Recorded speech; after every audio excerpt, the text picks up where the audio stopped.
घर में शादी हो, पूजा हो, सिर्फ एक गर्व की बात हो, गोल्ड खरीदना एक अकम्प्लिशमेंट होता है, चाहे इन्वेस्टमेंट हो।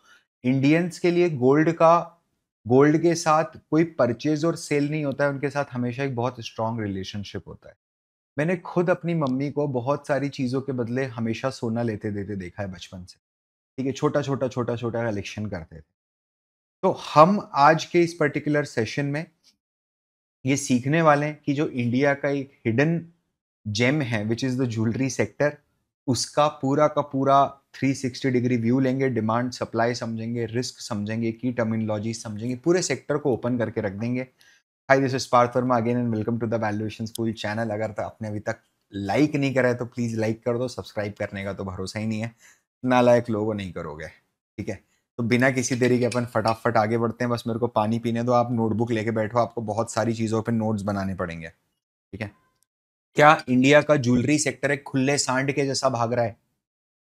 जरा सा भी निशान नहीं है वापस नीचे आने का। जो अनऑर्गेनाइज्ड प्लेयर है ना, छोटे-मोटे दुकानदार, सोनी सुनार की जो दुकान है वो 20% सीएजीआर के हिसाब से ग्रोथ दे रही। जो ऑर्गेनाइज्ड प्लेयर है, कल्याण, पीसी ज्वेलर्स, ये वो, तनिष्क, मलाबार ज्वेलर्स, ये सब लोग ऑर्गेनाइज्ड प्लेयर 30% सीएजीआर से ग्रोथ दे रहे हैं। क्या चेंज हुआ है ऐसा? मतलब 30% CAGR year on year basis पे लगातार डिलीवर करना, कुछ तो चेंज है। स्पेशली तब जब गोल्ड का प्राइस आज 1.15, 1.16, 1.15 के आसपास कुछ टच कर गया ऐसा। सबसे पहले लोकल लेवल पे नेशनल लेवल तक का रिफॉर्म हुआ। पहले लोग है ना, लोकल सुनार से ज्वेलरी खरीदते थे, अब तनिष्क से खरीदते हैं। अब क्या हो रहा है पता है? जो लोकल ज्वेलर्स हैं, छोटे-छोटे वामन हरिपेठ है ना? अब कितना छोटा-सा ज्वेलर्स है। पुणे बेस्ड ज्वेलरी शॉप है, पुणे, मुंबई में कुछ दुकानें हैं। अपने इंडिया में दुकान खुल रही है, नेशन वाइड चेन में खुद को कन्वर्ट कर रहे हैं। और जो बड़े लग्जरी जायंट्स हैं, समझना, कार्टियर हो गया, शॉफार्ड हो गया, ये लोग तो ऑलरेडी आए हुए हैं। कार्टियर उतनी ही सोने की रिंग आपको 4 लाख में देगा। अच्छा, इसके अलावा भी अगर आप देखोगे तो कोई ज्वेलरी का बिज़नेस बहुत अट्रैक्टिव बिज़नेस नहीं है। नंबर 1, एक तो कैपिटल इन्वेस्टमेंट चाहिए बहुत करोड़ों में। नंबर 2, ग्लोबल रिस्क है, कभी भी रेट ऊपर-नीचे हो जाते हैं। नंबर 3, आपको इंफ्रास्ट्रक्चर की सिक्योरिटी एकदम टाइट करके रखनी पड़ेगी। And number 4, low margin business है। 0.5%, 0.2%, 1%, 2% का मार्जिन बिज़नेस है। सो ये तो सिर्फ इंडिया है जहां पर वो एक यूनिक प्रपोजिशन है ज्वेलरी शॉप का, ठीक है? एंड सिंस अब देखोगे तो हिंदुस्तानियों का क्या होता है पता है, नेचर है, सोना जितना ऊपर और उठता जाएगा उतनी ज्यादा उसकी डिमांड बढ़ती जाती है। तो ये तो यार वर्थ वाइल सेक्टर है समझने के लिए। हम इसमें क्या-क्या चीज़ों को डीप डाइव करेंगे। जेम एंड ज्वेलरी रिटेलर्स जो हैं वो कैसे बड़ा बिज़नेस बना रहे हैं, क्या रिस्क वो फेस कर रहे हैं और डिमांड कहाँ से जनरेट हो रही है, ठीक है? आप देखना जो डिमांड आ रही है रिटेल ज्वेलरीज़ की वो कहाँ से आ रही है। एक, रीजनल ज्वेलर्स ट्रस्ट, वो बहुत ज़बरदस्त बड़ा है। अपन बात करते हैं इस पे, रीजनल और पैन इंडिया प्लेयर्स के बीच में अब डिस्ट्रीब्यूशन है, ठीक है? थोड़ा-सा कंसंट्रेशन जो है ना, वो सीज़नल है। तो यहाँ पर क्या होता है, जब सीज़न है तब डिमांड एकदम आएगी, जब सीज़न नहीं है तब बैठे रहो, श्राद्ध है तो बैठे रहो, है ना? दूसरी चीज़, हर बायर का बैकग्राउंड अलग है, उसका पसंद-नापसंद अलग है ना? तो every buyer is very unique.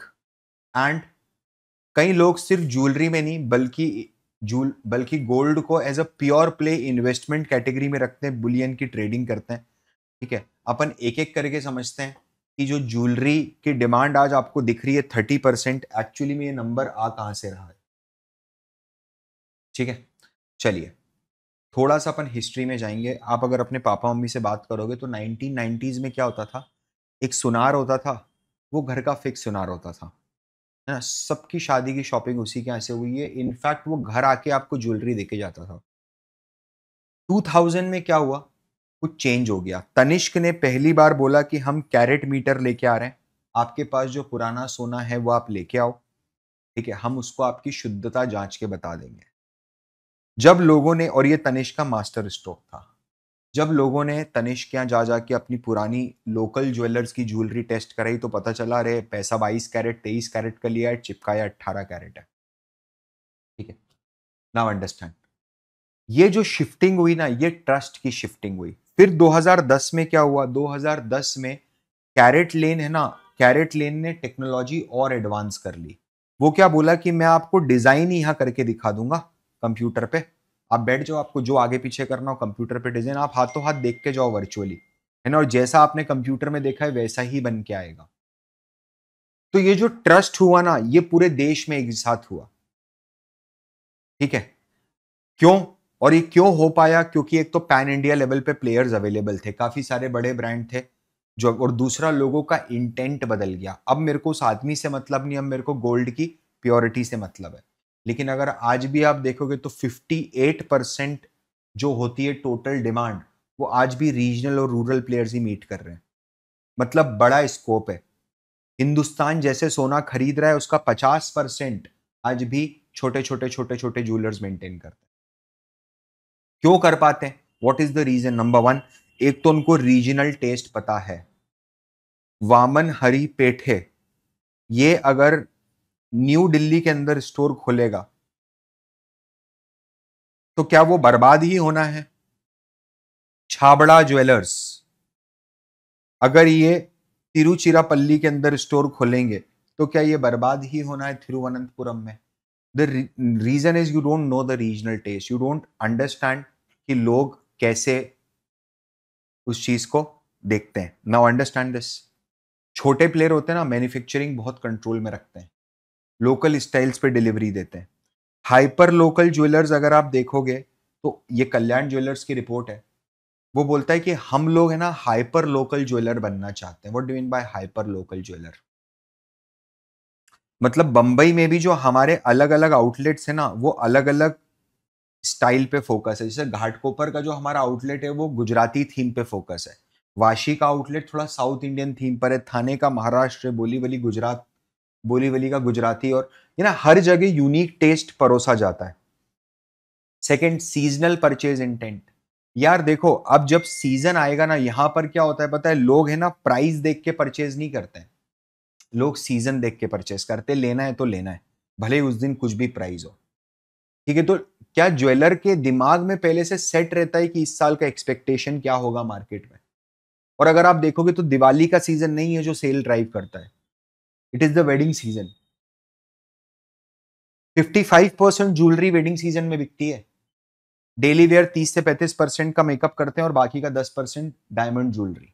जो दूसरा स्पाइक आता है वो हार्वेस्टिंग सीजन में भी आता है, ब्राइडल सीजन में तो आते हैं, दिवाली, आखा तीज और हाई अपना हार्वेस्ट सीजन, राइट, क्योंकि लोगों के पास पैसा आता है, रूरल इंडिया के पास पैसा आता है।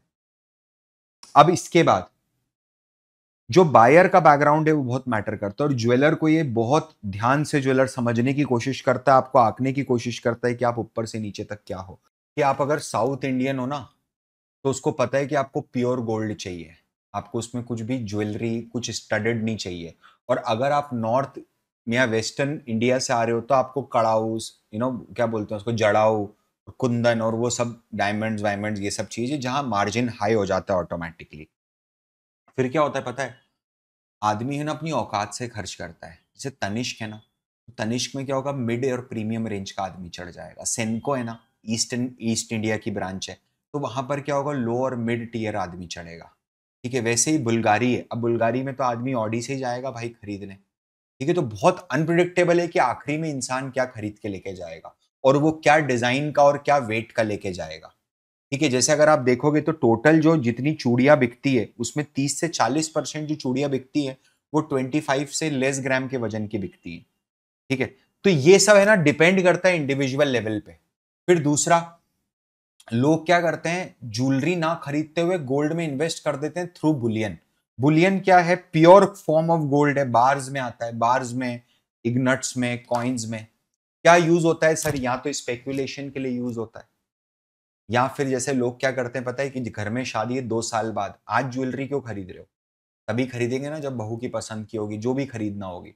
तो आज क्या करते हैं, बिस्किट खरीद के रख लिए, 2 साल बाद बिस्किट लेके जाएंगे, उसको चेंज करेंगे, ज्वेलरी हो जाएगी, खत्म बात। आगे देखिए, क्या ये दूसरी सोर्स ऑफ इनकम है? एक्चुअली नहीं, कारण क्या, इसमें रिस्क बहुत ज्यादा है। एक तो बहुत लो वैल्यू एडिशन है गोल्ड में, ठीक है, परसेंटेज टर्म्स में तो अभी 2 साल भाग गया बहुत ज्यादा।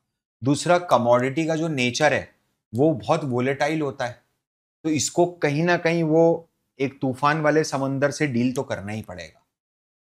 फिर क्या होता है, जो सप्लाई चेन है ना, आपको वो समझना पड़ेगा थोड़ा ज्वेलरी का। ज्वेलर की मेटल हैंडलिंग जो है ना, ज्वेलर किस तरीके से मेटल हैंडलिंग कर रहा है, किस तरीके से बेंच हेडिंग कर रहा है, ये चीजें समझनी पड़ेंगी। तो sir what do mean by metal handling? आपको ये चीज समझो, जो पीपीटी पे लिखा है भूल जाओ 1 मिनट के लिए, मैं समझा रहा हूं, समझो। मेटल हैंडलिंग के अंदर क्या होता है पता है? ज्वेलर का काम क्या है? क्या ज्वेलर का काम सोने की ऊपर नीचे होते हुए, गोल्ड जो ऊपर नीचे हो रहा है, उसके कारण क्या तेजी मंदी खेलना है? बिल्कुल भी नहीं। ये काम थोड़ना है। तो फिर क्या काम है? मेरा काम है मार्जिन, अपने जो मेकिंग चार्जेस है वहां पैसा कमाना, वहां मार्जिन कमाना। तो मैं क्या करता हूं पता है? मैं है ना, सोर्स जब करता हूं तो मेरे पास दो रिस्क हैं। एक कि मेरे को ट्रस्टेड पार्टी से पैसा मिलना चाहिए माल, दूसरा मेरे को बड़ा फिक्स्ड कैपिटल, वर्किंग कैपिटल चाहिए, और तीसरा जो गोल्ड के प्राइजेस है ऊपर नीचे हो रहे हैं, इनको मेरे को हेजिंग चाहिए। तो हेजिंग करने के लिए हम क्या करते हैं पता है? हम लेते हैं गोल्ड मेटल लोन्स। अब ये होता क्या है वो एक बार आराम से समझना। जैसे मान लो तनिष्क है, तनिष्क को है ना अगले 1-3 महीने के लिए गोल्ड की रिक्वायरमेंट है। तो अब तनिष्क के पास दो ऑप्शन है। आज मान लीजिए गोल्ड जो है वो 1 CR पर केजी है। तनिष्क के पास दो ऑप्शन है, या तो तनिष्क 100 करोड़ रुपए का खर्चा करे और गोल्ड खरीदे 100 kg, या फिर तनिष्क 100 करोड़ लोन पे ले और गोल्ड खरीद ले। पैसा लोन पे ले रहा है और गोल्ड खरीद रहा है। या फिर तनिष्क, जो सबसे इंपॉर्टेंट है और जो ये लोग करते हैं, that is gold metal loan. ये लोग क्या करते हैं, गोल्ड का मेटल लोन जो होता है ना वो ले लेते हैं। सर समझा नहीं मैं। मान लो तनिष्क ने 100 kg का गोल्ड लोन लिया, रुपए में नहीं लिया, केजी फॉर्म में लिया। अब क्या हुआ, 1 वीक के बाद, वीक 1, तनिष्क ने अपनी इन्वेंट्री देखी तो उनको पता चला इस वीक में हमने 15 kg गोल्ड बेचा है at the average price of, से फॉर एग्जाम्पल 1.05 CR, मतलब 1,05,000 रुपए की एवरेज प्राइस पे गोल्ड बिका है। अब क्या होता है ना, इस पे कुछ मार्जिन भी लगा होगा, से फॉर एग्जाम्पल मार्जिन लग गया इस पे 2 लाख रुपए, एक एग्जाम्पल ले लेते हैं, 2 लाख का मार्जिन लग गया, एक एग्जाम्पल ले रहे हैं।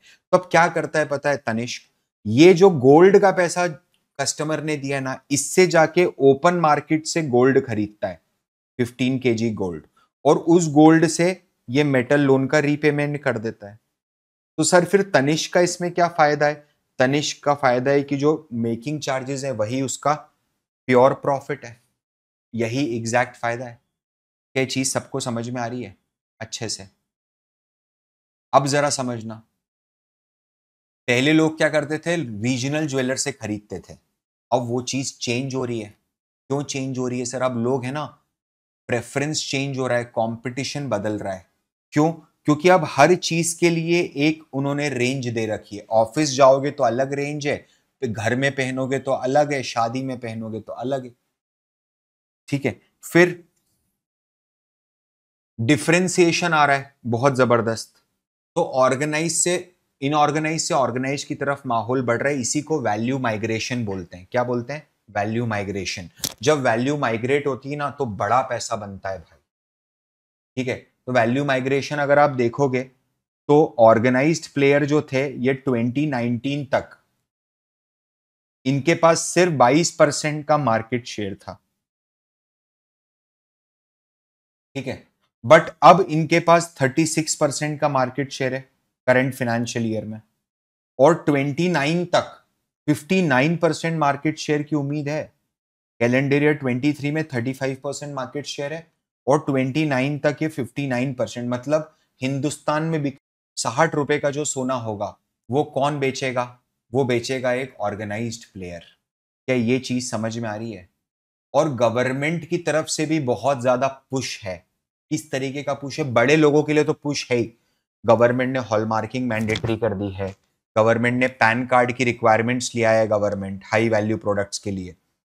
ठीक है, तो इस केस के अंदर क्या हो रहा है, ज्वेलरी मेकिंग अभी भी इनफॉर्मल है। ठीक है? ज्वेलरी मेकिंग क्यों इनफॉर्मल है? कंपटीशन है ना, सिर्फ रिटेलर्स के बीच में थोड़ा ना है, कारीगरों के बीच में भी है ना। वो भी चाह रहे हैं ना कि अपनी रोटी पानी चलती रहे। तो वो कुछ एडवांसमेंट नहीं कर रहे हैं, है ना? वो हैंडमेड कारीगरी है, बहुत टोटे पड़े रहते हैं ब्रो लोगों के। ठीक है? गवर्नमेंट क्या चेंज कर रही है, और गवर्नमेंट ज्वेलरी पार्क लेके आ रही है। ठीक है? तो यहां पर है ना, जो इंसेंटिव है ना कंपनी को, मतलब the incentive for the companies to invest, वो बहुत कम है। गवर्नमेंट मदद कर रही है उनको, कोई प्रॉब्लम नहीं। अभी बड़ी ट्रांसफॉर्मेशन आना बाकी है। फिर बेंच हेडिंग क्या होती है पता है? बेंच हेडिंग का मतलब होता है घेराव, कि आप हर तरह के प्रोडक्ट के लिए आपके पास, हर तरह की ऑडियंस के लिए आपके पास एक प्रोडक्ट है। जैसे कि एक स्ट्रॉन्ग ब्रांड जो होगा ना, वो ऐसा दिखेगा। तनिष्क है, अलग प्रोडक्ट है। मिया जो है वो कॉर्पोरेट प्रोडक्ट है। जोया जो है वो अलग प्रोडक्ट है, थोड़ा और एक्सपेंसिव ब्रांड है। कैरेट लेन जो है वो थोड़ा मॉडर्नाइज्ड ब्रांड है। ठीक है? तो ये सारी चीजें अपने को दिखती हैं। फिर मतलब इन शॉर्ट अगर आप देखोगे तो ये सब चीजें हेल्प तो कर रही हैं, बट किसकी हेल्प कर रही है पता है?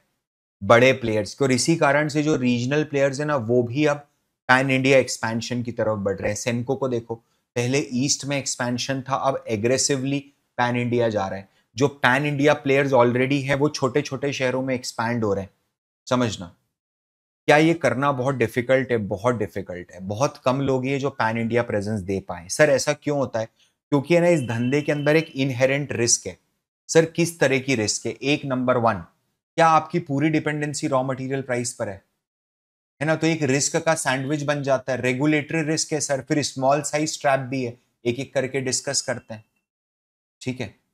जितनी भी ज्वेलरी आती है ना, जो भी ज्वेलरी आती है, उस वो कितनी वैल्यूएबल होगी, ये डिपेंड करता है कि उस रॉ मेटल ऑफ पीस को आपने कितना एफर्ट लगा के चेंज करा है।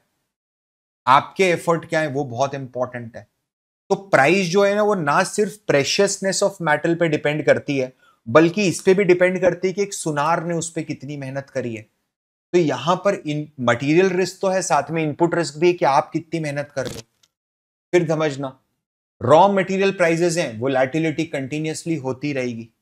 अगर लोगों को ये उम्मीद है कि नहीं सोने का रेट तो अभी और बढ़ेगा और बढ़ेगा, तो आदमी अपनी परचेज रोक देता है, खींच देता है। ठीक है? वैल्यू एडिशन जो आप करोगे वो बहुत इंपॉर्टेंट है। जिससे आपने एक नाम सुना होगा, त्रिभुवन दास भीमजी जवेरी। अब उनका पूरा का पूरा फंडा ही डिजाइन से आता है। ठीक है? लो वैल्यू एडिशन अगर आप करते हो तो प्राइसिंग पावर आपके पास कम है। आपने अगर कोई डिजाइन बहुत अच्छी नहीं बनाई तो प्राइसिंग पावर इज लेस। आपको कंपटीशन फेस करना पड़ेगा। आपका कस्टमर आसानी से दूसरे के पास चला जाएगा। लेकिन अगर डिजाइन पे आप खेल गए, ठीक है, तो आदमी की स्टिकीनेस आती है कस्टमर की, क्योंकि majority of your consumers are ladies. आप अगर यहां देखोगे तो ये लोग भी पैट कंसिस्टेंटली रखने की कोशिश करें, कि स्टेबिलिटी लाने की कोशिश कर रहे हैं। लोअर पैट पे खेलते हैं बहुत, 2-3% के पैट पे। रेगुलेटरी रिस्क क्या है सर? देखो, रॉ मटेरियल जो होता है ना गोल्ड का, वो इंपोर्ट होता है।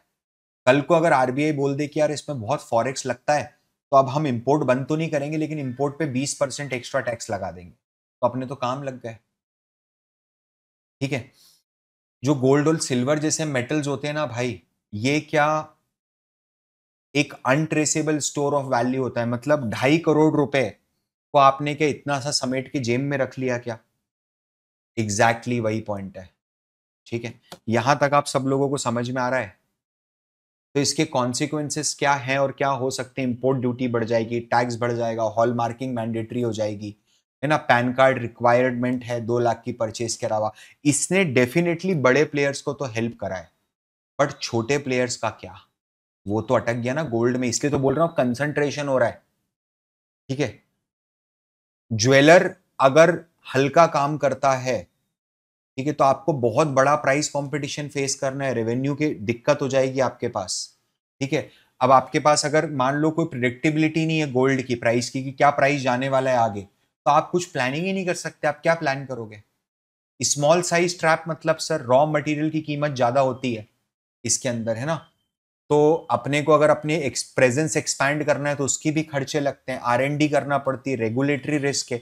इन सब चक्करों में गोल्ड का ओवरऑल मार्जिन थोड़ा कम हो जाता है। हाँ, अब इसको बढ़ाने के लिए सिर्फ एक ही चीज है जो आप कर सकते हो, वो है operating leverage. Sir what do mean by operating leverage? आप नंबर ऑफ स्टोर्स बढ़ाओ तो आपके फिक्स्ड कॉस्ट पर स्टोर कम हो जाएगा।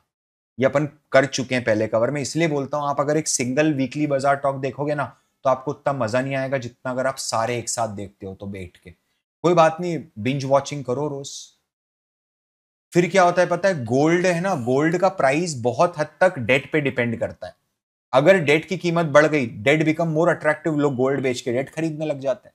डेट का इंटरेस्ट रेट कम हो गया, लोग डेट बेच के गोल्ड खरीदने लग जाते हैं। तो इसको कम करने के लिए हल्का फुल्का फाइनेंसिंग इक्विटी की तरफ शिफ्ट हुआ है। ऑर्गेनाइज प्लेयर्स हैं, आईपीओज लेके आ रहे हैं ताकि उनको पूरा रिलायंस डेट पे ना लेना पड़े, इक्विटी के ऊपर भी थोड़ा रिलायंस हो। ठीक है। और क्या होता है पता है, बेनिफिट क्या है लार्जर प्लेयर्स को, वो बिल्कुल उल्टा काम करते हैं जैसे छोटे प्लेयर करते हैं। छोटा प्लेयर अपना पैसा फंसाता है, लार्ज प्लेयर क्या करेगा, लोन ले लेगा, मेटल का लोन ले लेगा। अपने को कुछ की टर्म्स यहां समझना बहुत जरूरी है जो अपन समझते हैं, उसको अपन दो लेवल पे समझेंगे, एक स्टोर लेवल पे और दूसरा बिजनेस अंडरस्टैंडिंग पे।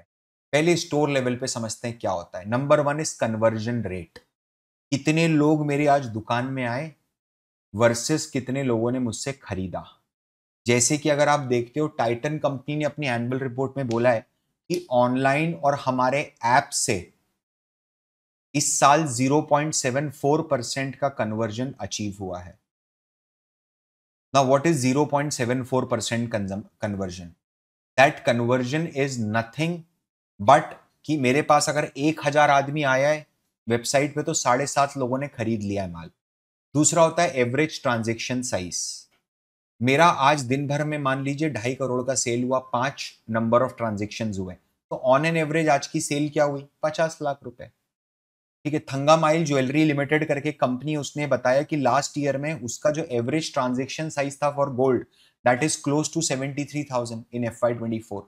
सेम स्टोर सेल्स ग्रोथ का क्या मतलब है सर? तनिष्क को अगर अपनी सेल्स बढ़ानी तो दो तरीके हैं, या तो नए स्टोर खोल ले तो सेल्स बढ़ जाएगी, लेकिन कब तक नए स्टोर खोलेगा? तो सेम स्टोर सेल्स ग्रोथ का ये मतलब है कि अगर पिछले साल उस स्टोर से 50 करोड़ की सेल हुई थी और इस साल उसी स्टोर से, सेम स्टोर से 60 करोड़ की सेल हो रही है, तो same store sales growth is 20%। ठीक है। इन्वेंट्री टर्नओवर बहुत इंपॉर्टेंट है। मान लीजिए ऑन एन एवरेज आपके पास 200 करोड़ की इन्वेंट्री रहती है और आपका लास्ट ईयर का जो रेवेन्यू था वो 1,000 करोड़ था,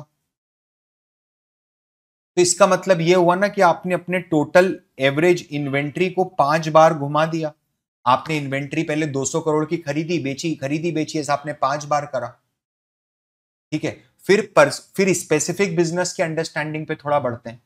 क्या सारे के सारे ज्वेलर लॉयल्टी प्रोग्राम चलाते हैं? चलाते ही चलाते हैं, है ना, कि आप वही 11 महीने की किस्त दो तो 12th मंथ की किस्त हम देंगे। तो आपका लॉयल्टी प्रोग्राम चलाने से कितना परसेंट सेल आया टोटल सेल का, बहुत इंपॉर्टेंट मेट्रिक है। ठीक है। फिर हर आउटलेट पे आपका कितना उधार है। जैसे कल्याण ज्वेलर बोलता है कि हर शोरूम पे हमारा 50 करोड़ का कर्जा बनता है अगर एक नया शोरूम हम खोलते हैं तो। रेवेन्यू मिक्स क्या है, ज्वेलरी बेच के पैसा मिल रहा है, स्टडेड ज्वेलरी बेच के मिल रहा है, कॉइन बेच के मिल रहा है, सर्विसेज क्या चीज बेच के मिल रहा है। ठीक है। स्टड रेशो मतलब टोटल ज्वेलरी का जो रेवेन्यू हुआ है उसमें से स्टडेड ज्वेलरी का रेवेन्यू कितना हुआ है।